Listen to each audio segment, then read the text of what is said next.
Hace unos 30 años, los libretistas, realizadores y actores recorrían las costas, los llanos y hasta los paisajes andinos para contar sus costumbres e historias en la televisión. Así fue como nació La Casa de las Dos Palmas, Azúcar, Café con Aroma de Mujer, entre otras producciones. Y es que en los últimos años ha surgido un esfuerzo desde los canales regionales por volver a contar las historias del país.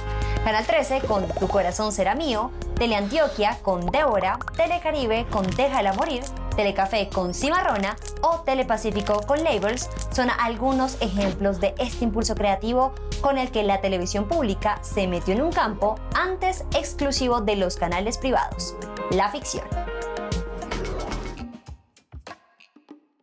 En la televisión colombiana sobre la ficción, desde el teleteatro pasando por la telenovela y el dramatizado, a partir de los años 60 se desarrolló un estilo vigente sobre este formato hasta nuestros días.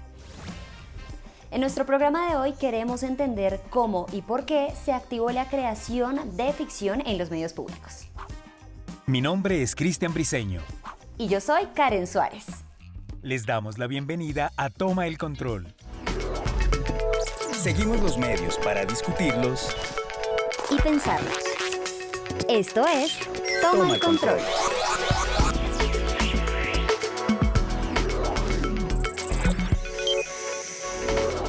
Hola, hoy toman el control en nuestro programa dos personas que han estado detrás de la producción de ficción en la televisión pública.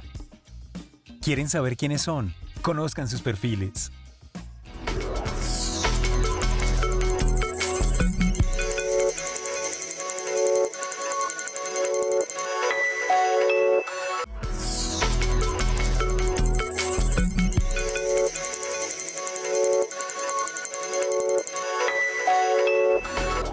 Bueno, quiero dar la bienvenida inicialmente a Marino Aguado. Bienvenido a Toma el Control. Hola, ¿cómo estás? ¿Cómo te va? Muchas gracias por la invitación. A ti, gracias por aceptarla. Y también damos la bienvenida a Rocío Caro. Hola, ¿cómo estás? Muchas gracias por la invitación. Gracias a ustedes por aceptar esta invitación a Toma el Control y vamos a iniciar con la primera pregunta que va dirigida inicialmente a Marino y es si estaba la televisión pública estancada en los formatos en los que estaba ofreciendo. No, yo creo que no. Justamente la televisión pública fue la que empezó como a refrescar, tal vez hace década y media, los formatos, los contenidos. En TV pública se comenzaron a tomar riesgos en relación repito, pues a nuevos formatos, no necesariamente de ficción en esa época, pero sí con series temáticas, con contenido infantil, con animación. Se empezó a explorar el tema de coproducir internamente con otros países. Creo que el salto y el riesgo, y por las razones obvias de la televisión pública, una televisión subsidiada, comenzó ahí, digamos, en términos de contenidos de la televisión nacional, la TV pública hizo un gran aporte en ese sentido. Bien, ahora Rocío, me gustaría preguntarle desde su sentir, ¿considera que antes de que llegara la ficción a la televisión pública, esta estaba estancada de alguna manera? Sí, digamos que mi acercamiento es bien diferente porque yo empecé a trabajar con la televisión pública justamente con formatos de ficción. Entonces, sí siento que, digamos, como desde una perspectiva mucho más de espectador, sí había como una homogeneidad en los formatos, sí se sentía como una cosa mucho más documental y como mucho más estándar en ese sentido. Y siento que de un tiempo para acá ha empezado a dinamizarse un montón y ha logrado como encontrar un equilibrio bien interesante entre digamos, la misión de los canales públicos, que es el tema cultural y digamos, educativo, y el tema del entretenimiento. Entonces yo creo que ha habido como un avance bien interesante ahí en ese sentido. Digamos, tuviéramos en cuenta la filosofía de los canales públicos y de los medios públicos de televisión, ¿qué ha caracterizado la ficción justamente en estos medios y por qué es diferente a la ficción que se hace de pronto en un canal privado? Bueno, yo creo que hay un tema que, por ejemplo, nosotros en la producción de las series que hemos hecho lo hemos manejado bastante y siento que es estándar en los temas de ficción de la televisión pública, y es que se hace mucha ficción histórica, mucha ficción que tiene un referente de realidad. Entonces, o se hacen biopics o las series están muy ligadas a un hecho histórico, a un personaje, a un momento del país que es coyuntural o importante. Entonces, siento que sí está muy, muy ligada a ese tipo de cosas porque, digamos, también desde la filosofía que hablaba también hace unos minutos, de tener un enfoque un poco más cultural, siempre se trata de ligar a eso. Entonces sí siento que está muy pegada como a temas históricos y eso sí lo diferencia completamente de la televisión nacional y siento que la televisión nacional ha empezado a entrar mucho en esa dinámica de hacer biopics, de empezar a contar personajes específicos porque eso termina ligando a las audiencias de una manera bien distinta. Marino, ¿cuál sería esa diferencia entre la ficción que se presenta en canales privados y en canales públicos? Pues yo creo, digamos, en parte estoy de acuerdo con Rocío en el sentido de que hay una tendencia de celebrar las figuras, digamos, de figuras importantes pues, del país en diferentes disciplinas pues, de la creación artística o en general pues, de la vida nacional. Yo lo que percibo es que un diagnóstico que tenemos hecho claramente y que es un asunto presupuestal en la televisión pública, es que pues, hace falta tener estrategias de mercadeo de los contenidos que permitan tener una percepción, digamos, distinta sobre esos contenidos. Por ejemplo, a mí me llama la atención digamos, cuando yo escucho a Rocío, ella dice, generalmente hay una tendencia a, digamos, eso lo que da cuenta es de que de golpe no nos conocemos muy bien lo que estamos haciendo unos y otros. Porque te hablo para el caso del canal en el que yo estoy, digamos, de los proyectos de ficción que hemos hecho. Hicimos efectivamente un proyecto con esas características, un biopics, pero hicimos un proyecto, digamos, ubicado, digamos, temporalmente en el hoy o digamos que eso realmente no era muy importante. Una serie juvenil con un discurso o con un tema LGTBI. Y ese proyecto, por ejemplo, fue vendido a México y tal vez es un proyecto que no conoce el resto del país, pero no tenía esa pretensión. Hicimos también un proyecto que tenemos para estrenar este año, que es un asunto distópico de la ciudad, en el que una serie, dijimos, pues esta serie no necesariamente tiene que tener un solo realizador, un solo director. Invitamos a 6 realizadores, a 6 directores de cine caleños. Hicieron un planteamiento futurista y distópico, repito, sobre el agotamiento, el eventual agotamiento del agua en la ciudad. También hicimos un relato a modo de thriller de un evento sí histórico, pero que fue trágico para la ciudad, sobre un suceso gravísimo, digamos, donde hubo unas muertes en un banco por un robo frustrado en un banco de la ciudad. En fin, digamos, hemos intentado explorar diferentes formatos, no necesariamente el histórico, no necesariamente celebrar la vida de personas, digamos, y estoy seguro que en otros canales también ha pasado lo mismo. Tal vez el tema es una percepción que está creada sobre, y que se tiende, pues, digamos, a generalizar sobre ese tipo de cosas, ¿no? Bien, ahora regresamos con nuestros invitados en Toma el Control y doy paso a mi compañero Cristian porque sabemos que a la hora de tomar decisiones la billetera juega un papel muy importante para crear historias en los medios públicos. Cristian nos tiene unos datos muy interesantes, vamos a verlos. Una de esas ficciones majestuosas de los canales privados que quizás muchos hemos visto y que durante 60 u 80 capítulos están plagadas de efectos y armadas con todos los juguetes, tienen un presupuesto de 35.000 millones de pesos. Las producciones de los canales públicos que buscan informar, formar y hablarle a las regiones y a la diversidad de este país cuentan con unos 1.000 o 1.500 millones de pesos de presupuesto que muchas veces se invierten en series de alrededor de 10 capítulos.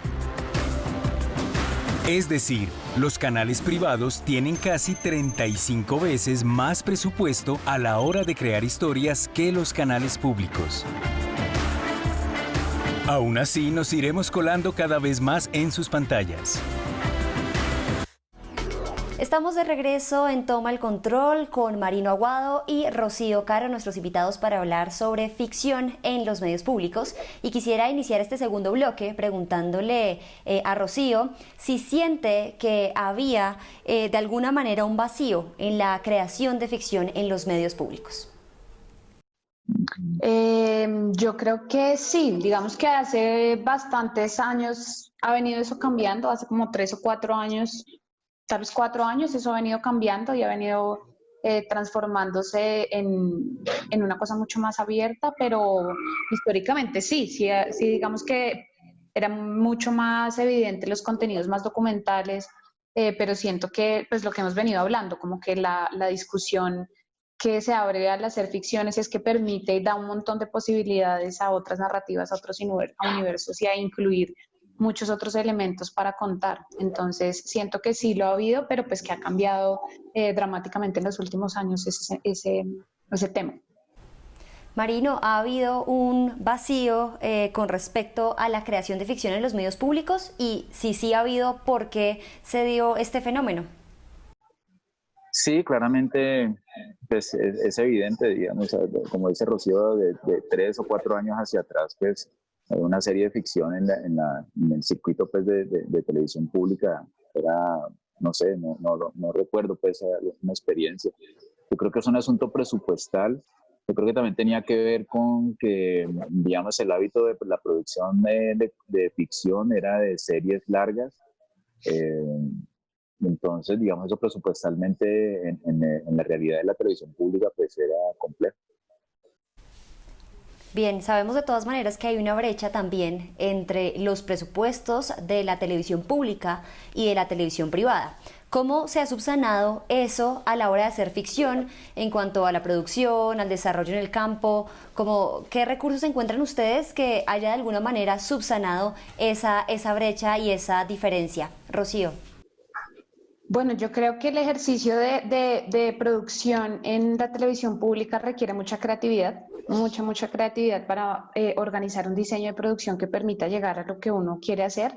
Pero digamos, la expectativa siempre es hacer un contenido que, pues como lo hablaba Marino, que le dé a la audiencia, digamos, el alcance de toda esta riqueza paisajística, de toda esta riqueza étnica, de toda esta riqueza cultural. Entonces, digamos que la ambición siempre es bastante grande y uno tiene que encontrar la manera en términos de producción de flexibilizarse. Igual siento que también un poco ahora con este momento de la pandemia, con este momento en el que estamos, eso nos ha obligado también a pensarnos en equipos de producción mucho más pequeños, en sistemas de producción mucho más ligeros. A veces pues hacemos como unos ejercicios que son innecesarios. Ayer estaba hablando precisamente con una casa de casting que me estaba diciendo que a veces los procesos de casting eran tan demorados antes de la pandemia porque una persona tenía que ir a hacer una prueba, entonces era el tiempo que se desplazaba, llegaba a la casa de casting, hacía la prueba. En la casa de casting todo el mundo podía a la misma hora, que era después de su trabajo, entonces tenían que esperar una fila porque era la hora en la que se colapsaban todos, entonces todos llegaban al tiempo. Entonces digamos que ellos tuvieron que simplificar un montón ese proceso y digamos que ahora el requerimiento no es que la gente vaya a hacer la prueba de casting en un estudio, en el estudio de la casa de casting, sino que la gente la haga desde su casa, pues por temas de protocolo no se puede hacer de una manera distinta. Entonces yo siento que sí hay muchas formas en las que podemos reorganizarnos y en las que podemos digamos, rediseñar esas formas de hacerlo, y el ejercicio de producir series de ficción. Yo he producido series de ficción con un crew de 15 personas en total, cámara, fotografía, arte, 15 personas. Es mucho más, o sea, es un ejercicio fuerte, pero digamos que también implica desde la creación poder pensar esos ejercicios de esa manera y poder pensar también un poco las historias en términos de producción, la producción en términos de las historias, y como empezar a trabajar un poco más, como de una forma mucho más orgánica entre todos los equipos para poder lograr un ejercicio que sea mucho más sencillo y que no requiera tantas personas, que no requiera un despliegue tan grande, un plan de rodaje muchísimo más organizado. Por ejemplo, no sé, en una serie en la que estuve también, hicimos un llamado a un actor 7 de la mañana y pues por temas de producción, por temas de cómo se dio el rodaje, eran las 5 de la tarde y no había empezado a grabar. Entonces, digamos que puede haber un ejercicio mucho más consciente desde los planes de rodaje, desde los desgloses, desde la misma escritura del guión. Yo siento que puede haber muchas formas en las que se puede empezar a pensar esas formas para flexibilizar esos temas presupuestales también, sin que eso se convierta en una limitante. Bien, Marino, en su opinión, ¿cómo se ha subsanado esa brecha que pues, es evidente en los presupuestos de canales públicos y de canales privados? Sí, creo que, digamos, para no repetir en lo que en mayoría estoy de acuerdo con Rocío, creo que se ha hecho me parece a mí que también con la voluntad y con el deseo, digamos, de artistas que hacen el tema por vocación incluso.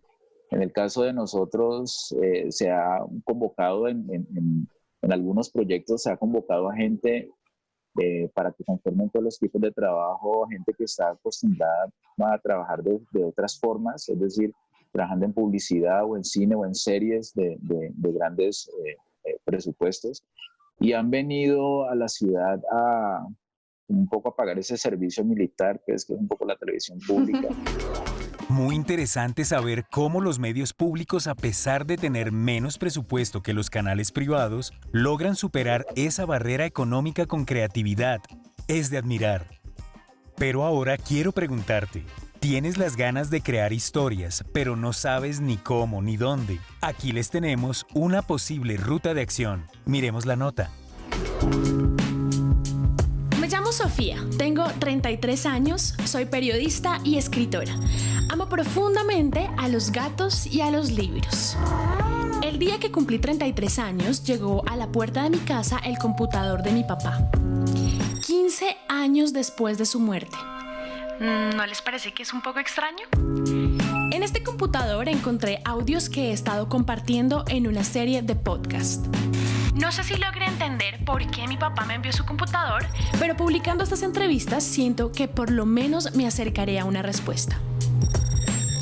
En el año 2019, el equipo digital del Canal 13, cuando empezamos a planear la estrategia de lo que sería el 2020, empezamos a pensar en la posibilidad de tener un contenido transmedial que nos sirviera para alcanzar nuevas audiencias y nuevas plataformas. Entonces, pues por supuesto, con el auge que ha tenido el podcast a nivel mundial, pues una de nuestras primeras ideas fue pensarnos un proyecto que pudiera existir en ese mundo, en ese universo del audio.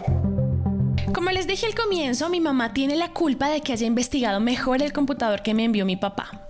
Ahora sé que ella sabe mucho más de lo que creía sobre este computador, pero igual nunca me lo va a decir. Buscando a fondo, encontré una carpeta que se llama Incompleto. En ella se evidencian varios testimonios grabados en el 2020. Las personas de este tiempo le contaron a mi papá cómo se imaginaban el 2050. Esto me parece muy tierno porque queda clarísimo que mi papá hace más de 30 años imaginó este regalo para mí. Quiero que los escuchen. La idea central de Sofía 2050 es una chica que en el futuro, en el 2050, en un futuro maravilloso, utópico, donde todo es perfecto, no hay corrupción, no hay pobreza, no hay contaminación ambiental, se encuentra un computador, que era el computador de su papá, en el que hay unas entrevistas de unos personajes muy importantes que ayudaron a la humanidad a darse cuenta de qué era lo que tenían que cambiar fundamentalmente para poder llegar a ese futuro maravilloso, para poder cambiar las condiciones en las que estábamos viviendo.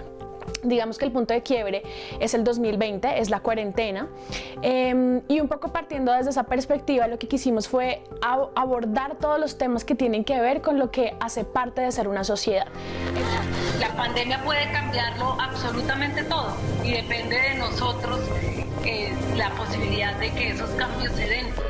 Como canal regional, como canal nacional, por supuesto, nuestro nicho principal se encuentra en la televisión y eso para nosotros es fundamental, pero desde hace ya varios años hemos querido alcanzar esos nuevos espacios, alcanzar a la gente en esas nuevas plataformas que hacen parte del universo transmedial. Y yo creo que el podcast es una de esas plataformas. Yo sí creo que la apuesta por el audio, la apuesta por el podcast le permite a uno ir más lejos, llegar de manera más sencilla a lugares a los que no llega de manera tan fácil con la señal de televisión.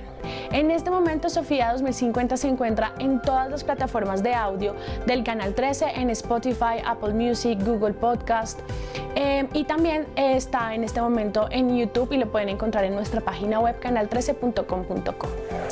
Muy pronto, un nuevo capítulo. Adiós, florero.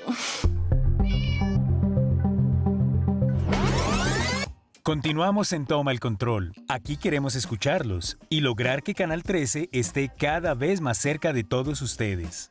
Por eso tenemos esta sección en la que leemos y damos respuesta a algunos de los comentarios, peticiones, quejas o reclamos que nos llegan. En esta oportunidad nos escribió Luis Alberto Sánchez Malaver. Miremos su mensaje. Somos la División Cultural del Colegio San Francisco de Asís de Tabio y necesitamos información sobre lo siguiente. Anualmente organizamos el Festival de Arte Estudiantil, pero debido a la situación sanitaria, pensamos que este año debemos hacerlo virtual. Estamos analizando la posibilidad de apoyarnos de ustedes para realizarlo como un programa cultural. Por favor, indicarnos si es posible y cómo serían las condiciones. Gracias. Hola, Luis Alberto. Nos encanta que pienses en nosotros para difundir tus iniciativas. Desde nuestro programa Somos Región examinaremos tu propuesta y, de ser el caso, nos pondremos en contacto contigo para gestionar algún acompañamiento audiovisual. Gracias por escribirnos. Saludos desde tu Canal 13.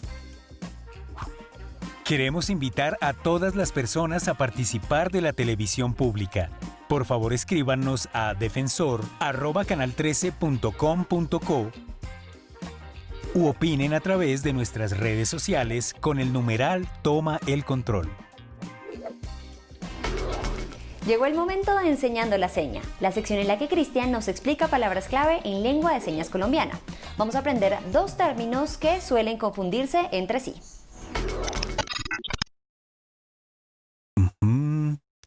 Vamos a cuadrar esto. Perfecto. Estamos. Ok, vamos. Sigamos aprendiendo señas. Hoy te tengo dos palabras. Iniciamos con ficción. Ficción. Ficción. Haces una C con la mano y la otra mano ingresa por aquí como una culebra. Seguimos con realidad. Parte desde la boca con el dedo índice y termina así, en esta posición. Realidad. Realidad. La expresión facial es muy importante. Así, realidad. Pones el dedo índice y luego las manos hacia abajo. Realidad. Ahora a practicar. Listo. Fuera del aire.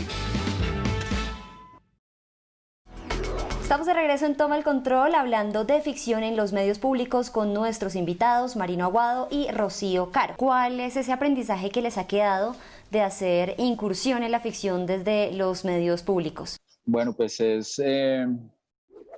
yo pienso que al margen de la construcción, digamos, en sí misma de las series o de los diseños de producción alrededor de esas historias, creo que son las formas de relacionarse con los profesionales que están ligados a la creación de contenido en la región. O sencillamente no lo veo como región, sino en general. Creo que hay diferentes formas de relacionarse. ¿En qué sentido? Habitualmente pues había una relación en donde había una manera en la que el canal operaba como productor ejecutivo y con unos recursos contrata a una casa productora para que realice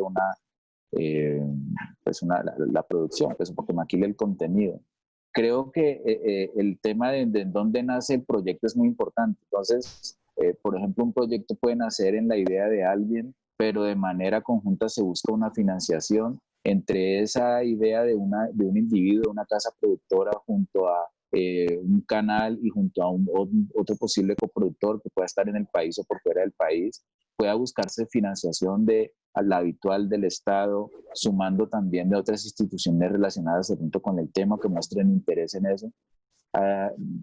La conclusión, digamos, a tu pregunta es la manera de relacionarse entre diferentes interesados en la creación de contenidos para sacar adelante un proyecto.